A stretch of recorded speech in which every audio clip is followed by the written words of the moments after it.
मनसुख भाई धनजी भाई वसावा संसद सदस्य हैं। वह भारतीय जनता पार्टी के उम्मीदवार के रूप में भरूच लोकसभा क्षेत्र का प्रतिनिधित्व करते हैं। भाजपा ने उन्हें 2024 के आम चुनावों में उसी निर्वाचन क्षेत्र से चुनाव लड़ने के लिए नामित किया है। वर्तमान में वे विज्ञान और प्रौद्योगिकी, पर्यावरण, वन और जलवायु परिवर्तन संबंधी स्थायी समिति के सदस्य हैं। वे नरेंद्र मोदी के प्रधानमंत्रित्व काल में भारत सरकार में जनजातीय मामलों के पूर्व केंद्रीय राज्य मंत्री हैं। मनसुख भाई धनजी भाई वसावा का जन्म गुजरात के नर्मदा जिले के जुनाराज में धनजी भाई वसावा और रमीलाबेन वसावा के घर हुआ था। मनसुख भाई धनजी भाई वसावा गुजरात के एक उम्मीदवार हैं जो आगामी लोकसभा चुनाव 2024 में भरूच से भाजपा का प्रतिनिधित्व कर रहे हैं। गुजरात निर्वाचन क्षेत्र में चुनाव की तिथि 7 मई 2024। 66 वर्षीय मनसुख भाई धनजी भाई वसावा अपने शैक्षिक रिकॉर्ड के अनुसार स्नातकोत्तर हैं। मनसुख भाई धनजी भाई वसावा के खिलाफ कोई मामला दर्ज नहीं है। आर्थिक रूप से मनसुख भाई धनजी भाई वसावा के पास 91 लाख रुपए की चल संपत्ति और 1 करोड़ 6 लाख रुपए की अचल संपत्ति के साथ कुल संपत्ति या शुद्ध संपत्ति 2 करोड़ 56 लाख रुपए है। उनके पास 11 लाख रुपए की देनदारियां हैं। पेशेवर रूप से मनसुख भाई धनजी भाई वसावा सामाजिक कार्यकर्ता हैं। गुजरात की भरूच लोकसभा सीट से सांसद मनसुख भाई धनजी भाई वसावा का भाजपा के साथ राजनीतिक सफर काफी सफल रहा है। उन्होंने 6 लोकसभा चुनावों में कभी हार का सामना नहीं किया और नरेंद्र मोदी सरकार में मंत्री के रूप में काम किया। 1 जून 1957 को जन्मे मनसुख भाई का राजनीतिक सफर गुजरात राज्य की राजनीति से शुरू हुआ। गुजरात की भरूच लोकसभा सीट से दिग्गज सांसद मनसुख भाई धनजी भाई वसावा अपने पारंपरिक निर्वाचन क्षेत्र से फिर से चुनाव लड़ने के लिए तैयार हैं। 1 जून 1957 को जन्मे मनसुख भाई अपने राजनीतिक जीवन की शुरुआत से ही भाजपा के साथ रहे हैं। लोकसभा के लिए अपने 6 प्रयासों में उन्हें कभी हार का सामना नहीं करना पड़ा। गुजरात के नर्मदा के निवासी मनसुख भाई ने केंद्र में नरेंद्र मोदी की सरकार में मंत्री के रूप में कार्य किया। उनकी पहली जीत 25 नवंबर 1998 को भरूच में हुए उपचुनाव में हुई थी, जो एक समय कांग्रेस का गढ़ माना जाता था। गौरतलब है कि मनसुख भाई से पहले सोनिया गांधी के सलाहकार अहमद पटेल इस सीट से सांसद चुने गए थे। अपनी शुरुआती जीत के बाद मनसुख भाई ने 1999 के लोकसभा चुनावों में लगातार जीत हासिल की। उनकी राजनीतिक यात्रा गुजरात राज्य की राजनीति से शुरू हुई, जहां उन्होंने 1994 के विधानसभा चुनावों में जीत हासिल की। मनसुख भाई ने बताया, युवावस्था में मैं संघ की विचारधारा से जुड़ा हुआ था। उनके प्रयासों और सफलता को देखते हुए उन्हें विधायक चुना गया और बाद में गुजरात सरकार में उप मुख्यमंत्री बनाया गया। गुजरात विद्यापीठ से शिक्षा प्राप्त मनसुख भाई ने साउथ गुजरात यूनिवर्सिटी से स्नातक की पढ़ाई पूरी की और अहमदाबाद से सामाजिक कार्य MSW में स्नातकोत्तर की पढ़ाई की। सक्रिय राजनीति में 25 से अधिक वर्षों के अनुभव के साथ वे अपने राजनीतिक मिशन के लिए खुद को समर्पित करते रहे हैं। यह सीट कांग्रेस का गढ़ मानी जाती थी और यहाँ से सोनिया गांधी के सलाहकार अहमद पटेल सांसद चुने जाते रहे हैं। इस विजय के बाद मनसुख भाई 1999, 2004, 2009, 2014 और 2019 के लोकसभा चुनावों में भी लगातार जीतते रहे। लोकसभा की चुनावी राजनीति में आने से पहले गुजरात राज्य की राजनीति में थे। युवावस्था के दौरान ही संघ की विचारधारा से जुड़े मनसुख भाई गुजरात में 1994 में हुए विधानसभा चुनावों में विधायक चुने गए थे।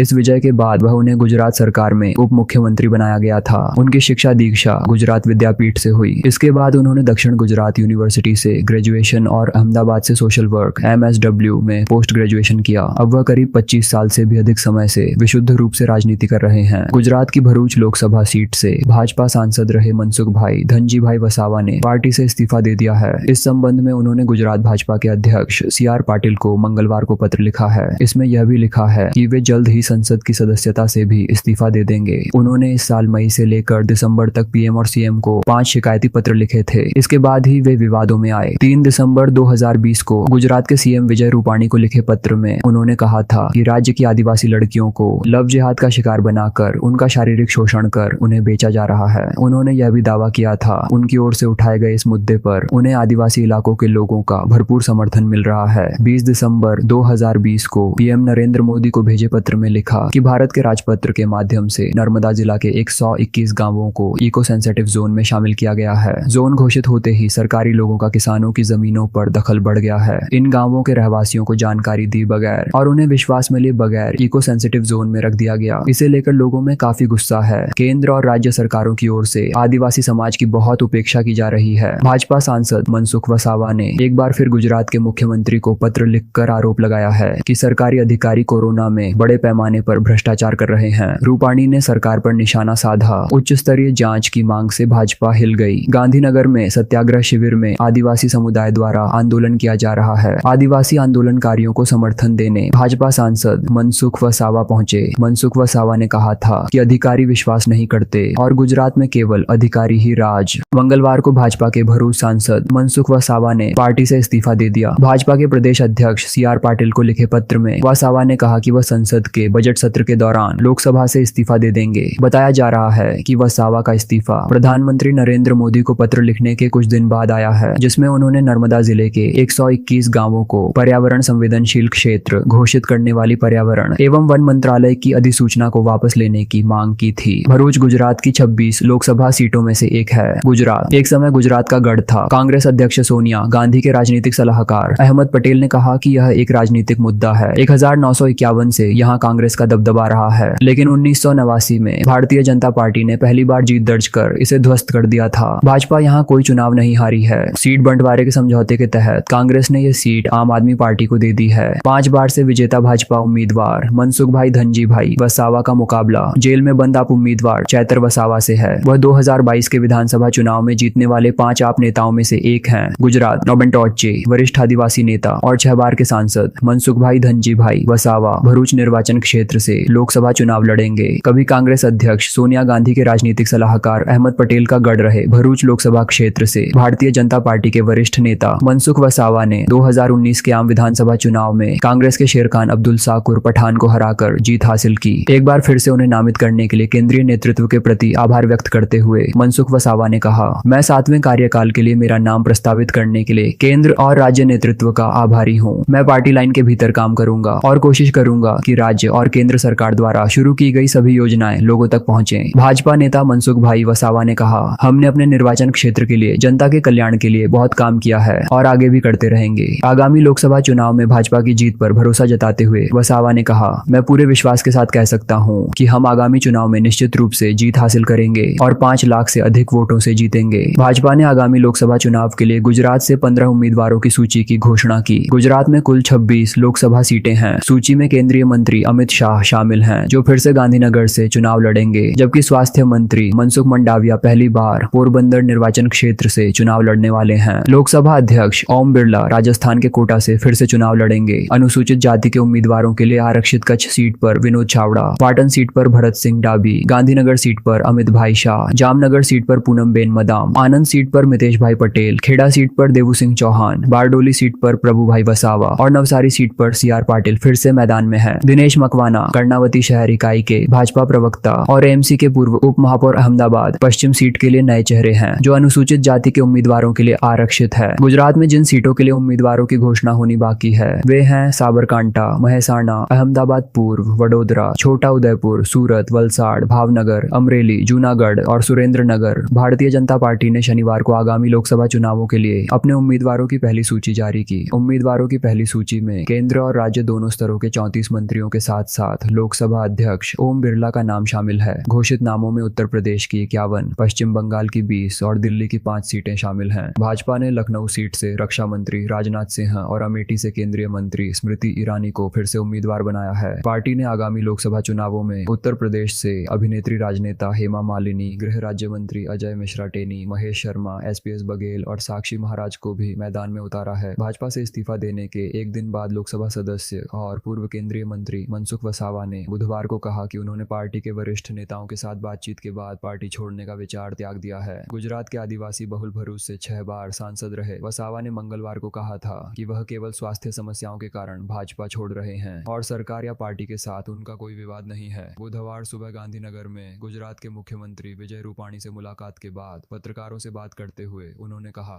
वरिष्ठ पार्टी नेताओं ने मुझसे कहा कि मुझे अपनी पीठ दर्द और गर्दन के दर्द का मुफ्त इलाज तभी मिलेगा जब मैं सांसद बना रहूंगा। अगर मैं सांसद पद से इस्तीफा दे दूं तो यह संभव नहीं है। पार्टी नेताओं ने मुझे आराम करने के लिए कहा और आश्वासन दिया कि एक व्यवस्था बनाई जाएगी जिसमें स्थानीय पार्टी कार्यकर्ता मेरी ओर से काम करेंगे। उन्होंने कहा, मैंने पार्टी और सांसद पद से इस्तीफा देने का फैसला सिर्फ अपने स्वास्थ्य कारणों से किया था। मैंने आज CM से भी इस बारे में चर्चा की। अब वरिष्ठ भाजपा नेताओं से आश्वासन मिलने के बाद मैंने वसावा ने कहा, मैं एक सांसद के रूप में अपने लोगों की सेवा करना जारी रखूंगा। आदिवासी नेता ने दावा किया कि यह गलत धारणा है कि वह नर्मदा जिले के आदिवासियों से संबंधित कुछ मुद्दों, विशेषकर 121 गांवों को इको सेंसिटिव जोन में शामिल करने के मुद्दे पर सरकार या सत्तारूढ़ भाजपा से नाराज है, अपना इस्तीफा वापस लेने का फैसला किया है।